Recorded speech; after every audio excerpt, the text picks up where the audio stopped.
Mbak, ntar ya, bobo. Kalau mau bagikan ini setelah sholat selesai, ya. Sholat belum selesai kayak gini, Anda mau amal apa ada cuma konten. Jadi kayak gitu teman-teman, aku tuh ngebagiinnya setelah salam. Nah setelah salam itu pun ada fitinya. Assalamualaikum warahmatullah. Anak-anak tuh emang pada keluar brrrr gitu kan. Anak-anak ya pada senang.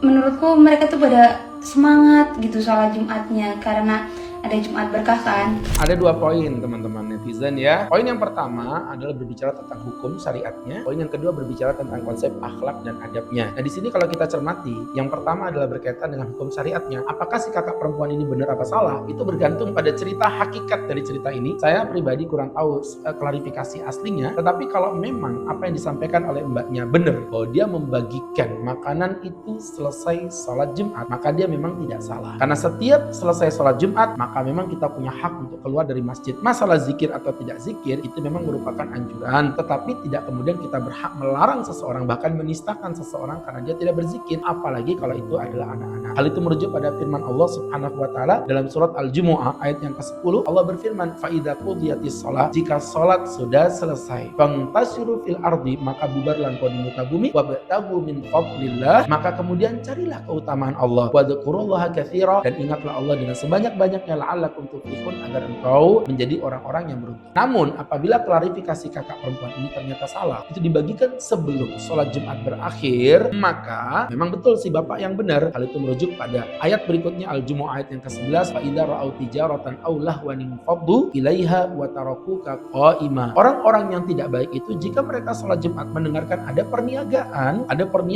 mereka akan bubar meninggalkan Jumatannya demi perniagaan tersebut. Qul ma indallah khairun minal lahwi wa minat tijarah. Katakan apa yang ada di sisi Allah itu lebih baik daripada permainan dan juga perniagaan yang sia-sia. Wallahu khairur raziqin. Sesungguhnya Allah adalah zat yang paling baik dalam memberikan rezeki. Ini dari sisi hukum. Nah sekarang kita geser dari sisi konsep akhlak ataupun adab. Kalaupun kita memang melihat si kakak perempuan ini salah, sebenarnya nasihatinnya nggak juga begitu Bapak. Mungkin dengan cara yang lebih lembut, dengan cara yang lebih elegan. Punten Mbak, maaf ya, ini bisa nggak bagi-baginya nanti nunggu selesai zikirnya berakhir. Punten Mbak, maaf ya, dan menyampaikannya pelan, tidak usah teriak-teriak. Karena mbaknya ini nggak maksiat, bukan maksiat. Ya kalau dia berzina di depan masjid, oke lah, ya. Tapi dia cuma bagi-bagi makanan. Setidaknya, kalaupun dia salah, setidaknya ada niat baik yang harus kita hargai, di mana dia udah capek-capek bungkusin makanan, berbagi kepada anak-anak dan lain sebagainya. Setidaknya itu kita hormati. Ini pendapatku. Bagaimana pendapat kalian? Saya Uda El Huda, cerdas berpikir.